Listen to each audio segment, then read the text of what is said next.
ಗುರುಭ್ಯೋ ನಮಃ. ಶ್ರೀಮಾತ್ರೇ ನಮಃ. ಲಲಿತಾ ಮಹಾ ತ್ರಿಪುರ ಸುಂದರಿ ಜಗತ್ತಿನ ಚರಾಚರ ವಸ್ತುಗಳಲ್ಲೂ ಇರಬಹುದು. ಆದರೆ ಆ ತಾಯಿ ಬಯಸೋದೇನನ್ನ ಎಲ್ಲರಿಂದ. ಲೋಕದಲ್ಲಿ ಏನಿದೆ ಅಥವಾ ಏನಿಲ್ಲ ಎಲ್ಲವೂ ಅವಳಿಂದಾನೆ. ಅವಳ ಶಕ್ತಿಯ ಸ್ವರೂಪವೇ. ಪ್ರತಿಯೊಂದು ಮನುಷ್ಯನ ಕಾರ್ಯಗಳಲ್ಲೂ ಕೂಡ ಬಳಸುವಂತಹ ಶಕ್ತಿಯು ಆ ಜಗನ್ಮಾತೆ ಇದೆ. ಬಹುತೇಕ ನಾನು ಅದನ್ನು ಹೇಳ್ತಾನೆ ಬರ್ತೇನೆ. ಹಾಗೆ ಆ ಜಗನ್ಮಾತೆಯನ್ನು ಸಹಸ್ರನಾಮದಲ್ಲಿ ಭವಾನಿ ಭಾವನಾಗಮ್ಯ ಅಂತಲೇ ಹೇಳ್ತಾರೆ ವಶಿನ್ಯಾದಿ ದೇವತೆಗಳು. ಯಾಕೆ? ಭಾವನೆಗಿಂದ ಮಾತ್ರ ಅವಳನ್ನು ಸಂತುಷ್ಟಿಗೊಳಿಸೋಕೆ ಸಾಧ್ಯ. ಭಾವನೆ ಬಹಳ ಮುಖ್ಯವಾದದ್ದು.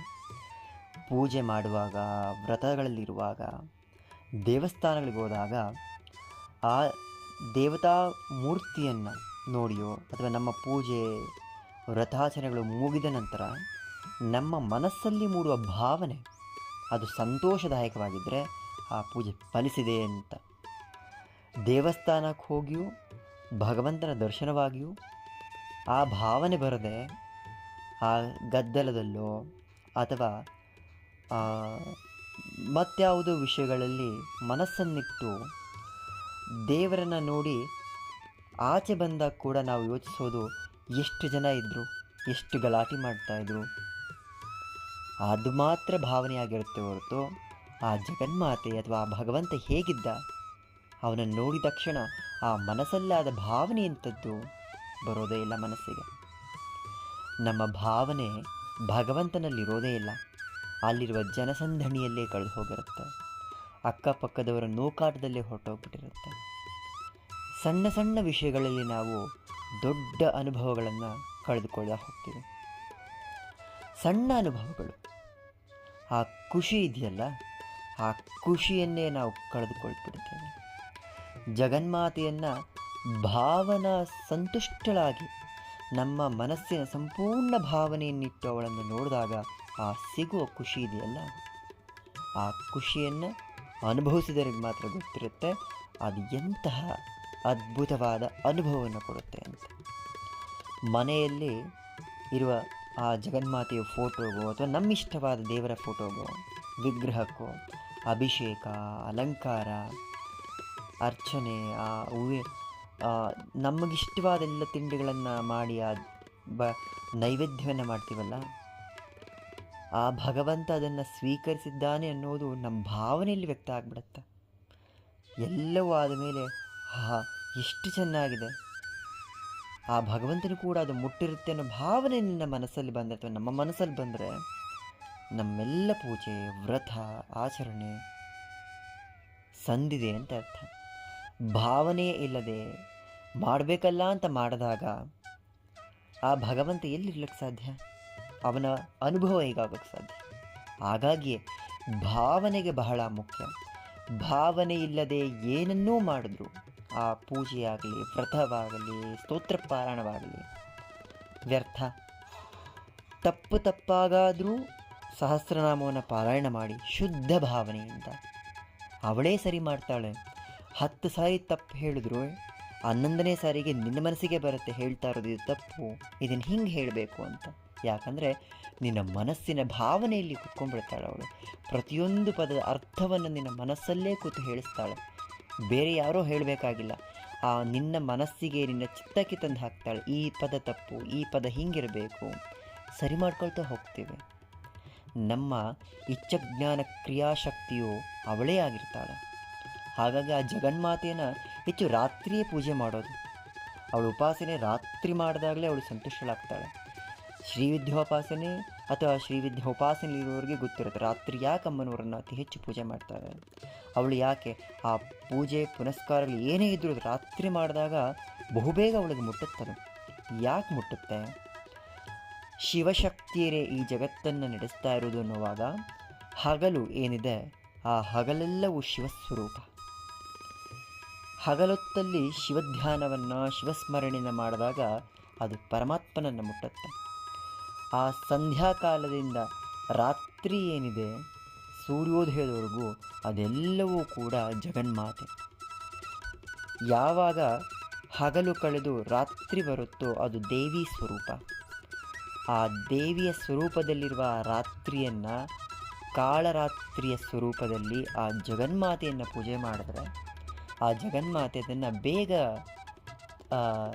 ತನ್ನ ಸೆಳೆದುಕೊಳ್ತಾಳೆ.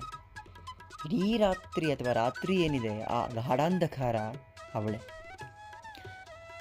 15 ದಿನ ಕೃಷ್ಣ ಪಕ್ಷವಾಗಲಿ ಶುಕ್ಲ ಪಕ್ಷವಾಗಲಿ ನಿತ್ಯ ದೇವತೆಗಳ ಸ್ವರೂಪದಲ್ಲಿ ಲಲಿತಾ ಮಹಾತ್ರಿಪುರ ಸುಂದರಿ ಇರ್ತಾಳೆ. ಹಾಗಾಗಿ ಆ ಜಗನ್ಮಾತೆ ಹುಣ್ಣಿಮೆಯಿಂದ ಅಮಾವಾಸ್ಯೆಯವರೆಗೂ, ಅಮಾವಾಸ್ಯೆಯಿಂದ ಹುಣ್ಣಿಮೆಯವರೆಗೂ ಯಾವ ರಾತ್ರಿಗಳು ಬರುತ್ತೆ ಆ ಎಲ್ಲ ರಾತ್ರಿಗಳಲ್ಲೂ ಅವಳು ತನ್ನ ಒಂದೊಂದು ರೂಪಗಳಲ್ಲಿ ತನ್ನ ಶಕ್ತಿಯಿಂದ ಇಡೀ ಜಗತ್ತನ್ನು ಪುರಿತಾ ಹೋಗ್ತಾಳೆ. ಹಾಗಾಗಿಯೇ ರಾತ್ರಿ ವೇಳೆ ಮಾಡುವಂಥ ಪೂಜೆಗಳಿಗೆ, ಮಂತ್ರ ಜಪಗಳಿಗೆ, ಅನುಷ್ಠಾನಗಳಿಗೆ ಫಲ ಜಾಸ್ತಿ ಇರುತ್ತೆ. ಅವಳದ್ದೇ ಸಮಯ, ಅವಳದ್ದೇ ಸಮಯವಾಗಿರುವ ಕಾರಣ ಏನನ್ನೇ ಮಾಡಿದರೂ ಅವಳಿಗೆ ಅದು ಬಹುಬೇಗ ತಲುಪುತ್ತೆ. ಜಗನ್ಮಾತೆಯನ್ನು ಉಳಿಸ್ಕೊಳ್ಳೋದಕ್ಕೆ ಬೇರೆ ಏನೇನೋ ಮಾಡೋ ಅವಶ್ಯಕತೆ ಇಲ್ಲ. ಯದ್ಭಾವಂ ತದ್ಭವತಿ. ನಮ್ಮ ಭಾವನೆಯಲ್ಲೇ ಕೂತು ಅವಳನ್ನು ಆರಾಧನೆ ಮಾಡಿದ್ರೂ ಸಾಕಾಗತ್ತೆ. ಬಾಹ್ಯ ಪೂಜೆಯನ್ನು ಎಷ್ಟು ಮಾಡ್ತಾ ಹೋಗ್ತೀವೋ ಆಂತರಿಕ ಪೂಜೆ ಅಥವಾ ಮಾನಸಿಕ ಪೂಜೆಗೆ ಅಷ್ಟೇ ಮಾಡ್ತಾ ಹೋಗಬೇಕು. ಬಾಹ್ಯ ಪೂಜೆಗಿಂತ ಮಾನಸಿಕ ಪೂಜೆ ಬಹಳ ಶ್ರೇಷ್ಠ. ಮಾನಸಿಕವಾಗುವಂತಹ ಪೂಜೆ ಇದೆಯಲ್ಲ, ಆ ಪೂಜೆಗೆ ಯಾವ ಲೋಪವೂ ಇರೋದಿಲ್ಲ. ಬಾಹ್ಯವಾಗಿ ಏನು ಮಾಡ್ತೀವಿ ಅದನ್ನು ಕಣ್ಮುಚ್ಕೊಂಡು ತಮ್ಮ ಮನಸ್ಸಲ್ಲಿ ಕಲ್ಪನೆ ಮಾಡಿಕೊಂಡ್ರೆ ಸಾಕು, ಅದು ಅವಳು ಮುಟ್ಟುತ್ತೆ. ಆ ಕಲ್ಪನೆ ಇದೆಯಲ್ಲ, ಆ ಕಲ್ಪನೆಯಲ್ಲಿ ಮಾಡುವಾಗ ಏಕಾಗ್ರತೆ, ಆ ಭಾವನೆ ಒಂದಾಗ್ಬಿಡುತ್ತೆ. ಅದು ಬಾಹ್ಯವಾಗಿ ಮಾಡಿದಾಗ ಸಿಗುವ ಫಲಕ್ಕಿಂತ 1000 ಪಟ್ಟು ಕೊಡುತ್ತೆ. ಅದಕ್ಕೆ ಮನಸ್ಸಿನ ಏಕಾಗ್ರತೆ ಬರುವ ಕಾರಣಕ್ಕೇ ಬಾಹ್ಯ ಪೂಜೆಗಳನ್ನು ಇಟ್ಟಿರೋದು. ಎಲ್ಲ ಬಾಹ್ಯ ಪೂಜೆಗಳು ಕೊನೆಗೆ ಕರ್ಕೊಂಡೋಗಿ ನಿಲ್ಲಿಸೋದು ಮಾನಸಿಕ ಪೂಜೆಗೆ ಅಥವಾ ಅಂತರ್ಮುಖವಾಗಿ ಪೂಜೆಯನ್ನು ಮಾಡಲಿಕ್ಕೆ. ಈ ಬ್ರಹ್ಮಾಂಡದ ಎಲ್ಲವೂ ಕೂಡ ನಮ್ಮೊಳಗೆ ಇದೆ. ಆತ್ಮಸ್ವರೂಪದಲ್ಲಿ ಜಗನ್ಮಾತೆ ನಮ್ಮಲ್ಲೇ ಇದ್ದಾಳೆ ಅನ್ನೋವಾಗ ಹೊರಗಿನ ವಿಗ್ರಹಗಳಲ್ಲಿ ಹುಡುಕೋದಕ್ಕಿಂತ ಒಳಗಿರುವ ಆತ್ಮದಲ್ಲಿ ನೀನೆಲ್ಲಿದ್ದೀಯಾ ಅಂತ ಹುಡುಕ್ತಾ ಹೋದಾಗ ಅವಳ ಇರುವಿಕೆ ಅರಿವಾಗತ್ತೆ. ಆ ಇರುವಿಕೆ ಇದೆಯಲ್ಲ, ಆ ಇರುವಿಕೆ ತಿಳಿದಾಗ ಆಗುವ ಖುಷಿ, ಸಂತೋಷ ಬೇರೆ ಯಾವುದರಲ್ಲೂ ಇಲ್ಲ. ಮುದ್ರೆಗಳು, ಮಂತ್ರಗಳು, ತಂತ್ರಗಳು ಎಲ್ಲವೂ ಒಂದೊಂದು ದಾರಿ ಅವಳನ್ನು ಸೇರೋದಕ್ಕೆ. ಸಹಸ್ರ ದಾರಿಗಳಿರ್ಬೋದು, ಆದರೆ ಗಮ್ಯ ಒಂದೇ, ಆ ಲಲಿತಾ ಮಹಾ ತ್ರಿಪುರ ಸುಂದರಿಯನ್ನು ಸೇರುವುದು ಅಥವಾ ಅವಳಲ್ಲಿಯೇ ಒಂದಾಗುವುದು. ಅವಳಲ್ಲಿ ಒಂದಾಗಬೇಕಾದ್ರೆ ಅವಳು ನಮ್ಮೊಳಗಿದ್ದಾಳೆ ಅನ್ನುವಂಥ ಭಾವನೆಯನ್ನು ಮೊದಲು ನಾವು ತಗೊಳ್ಬೇಕು. ಆ ಭಾವನೆ ಸಿಗುವುದಕ್ಕಾದರೂ ಲಲಿತಾ ಸಹಸ್ರನಾಮ ಪಾರಾಯಣವನ್ನು ಮಾಡಬೇಕಾಗತ್ತೆ. ಜಗನ್ಮಾತೆಯನ್ನು ಎಲ್ಲೂ ಹುಡುಕಿದ್ರೂ ಸಿಗೋದಿಲ್ಲ, ನಮ್ಮೊಳಗೆ ಹುಡುಕ್ತಾ ಹೋದ ಹಾಗೆ ಸಿಗ್ತಾ ಹೋಗ್ತಾಳೆ ಅವಳು. ಆ ಮಹಾತಾಯಿ ಎಷ್ಟು ಸುಲಭವಾಗಿ ಸಿಗ್ತಾಳೆ ಅಂದರೆ ಆ ಅನುಭವ ಇದೆಯಲ್ಲ, ಅದಕ್ಕೆ ಭವಾನಿ ಭಾವನಾಗಮ್ಯ. ಆ ಭಾವನೆಯಿಂದ ಮಾತ್ರ ಸಂತುಷ್ಟಳಾಗಿ ಹೋಗ್ತಾಳೋಗಿ, ಬೇರೆ ಏನೂ ಕೊಡೋದೇ ಬೇಡ. ಹರಕೆಗಳು, ನಾನು ಅದು ಕೊಡ್ತೀನಿ, ನಾನು ಇದನ್ನು ಕೊಡ್ತೀನಿ, ನನಗೆ ಆ ಕೆಲಸ. ನಿನ್ನ ಮನಸ್ಸಲ್ಲೊಳಗೆ ಕೂತಿದ್ದಾಳ ತಾಯಿ. ನೀನು ಮನಸ್ಸನ್ನು ಏಕಾಗ್ರತೆ ಮಾಡಿ ಅಮ್ಮ ನನಗಿದು ಬೇಕು ಅಂದರೆ ನಿನಗೆ ಆ ಕ್ಷಣಕ್ಕೆ ಅದನ್ನು ಕೊಡ್ತಾಳೆ. ನಾವೆಲ್ಲೆಲ್ಲೋ ಹೋಗ್ತೀವಿ, ಗದ್ದಲೆಗಳಿರೋ ದೇವಸ್ಥಾನಗಳಿಗೆ ಹೋಗ್ತೀವಿ, ರಶ್ ಆಗಿರೋ ಜಾಗದಲ್ಲಿ ಹೋಗಿ ನಿಂತ್ಕೊಂಡಿರ್ತೀವಿ. ದೇವ್ರು ನೋಡಬೇಕು ಅಂತ ಹೋಗ್ತೀವಿ, ಆದರೆ ದೇವ್ರು ನೋಡೋದಿಲ್ಲ. ಆ ಗದ್ದಲ, ಆ ಗಲಾಟಿನಲ್ಲೇ ಕಳೆದು ಹೋಗ್ಬಿಟ್ಟಿರ್ತೀವಿ ನಾವು.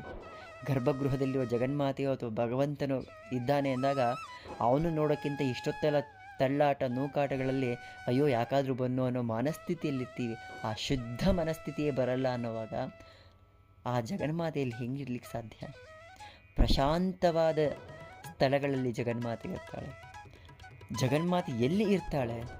ಆ ಮುಗ್ಧ ಮಕ್ಕಳ ನಗುವಲ್ಲಿ, ಅಥವಾ ನಿರ್ಜನ ಪ್ರದೇಶಗಳ ಯಾವುದಾದ್ರೂ ಒಂದು ಸಣ್ಣ ದೇವಸ್ಥಾನದಲ್ಲಿ ಅವಳು ಸಂತುಷ್ಟಳಾಗಿ ಕೂತಿರ್ತಾಳೆ. ಅದಕ್ಕಿಂತ ಹೆಚ್ಚಾಗಿ ಆ ತಾಯಿ ಇರೋದು ಯಾವಾಗಲೂ ಕದಂಬ ವನವಾಸಿನಿ, ಕದಂಬ ವೃಕ್ಷದಲ್ಲಿ ಇರ್ತಾಳೆ.